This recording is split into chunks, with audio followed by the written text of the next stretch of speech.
मनीष भैया, 2 शब्द हम लोगों के बारे में भी बोलिए कि हम लोग कैसा काम करते हैं।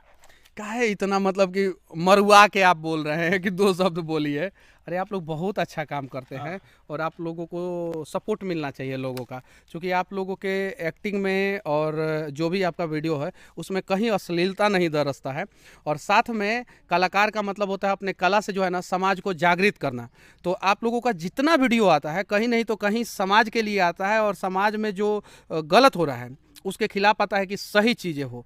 तो आप लोग बहुत अच्छा काम कर रहे हैं। और बिहार के लोगों से विनती करना चाहता हूँ कि तीनों बचवा है सब ना, एगो तो बहुत बच्चा है और दोनों तो भाई है लोग, तो इन लोगों का सपोर्ट कीजिए लोग, क्योंकि ऐसे ऐसे लोगों की ज़रूरत है। और अगर आज हम लोग इन लोगों का सपोर्ट नहीं करेंगे जो अभी अश्लील नहीं हुए हैं, तो कल वही रास्ता अपना लेंगे अश्लीलता का, और जब अश्लीलता का रास्ता अपना लेंगे तो हिट तो हो ही जाएंगे।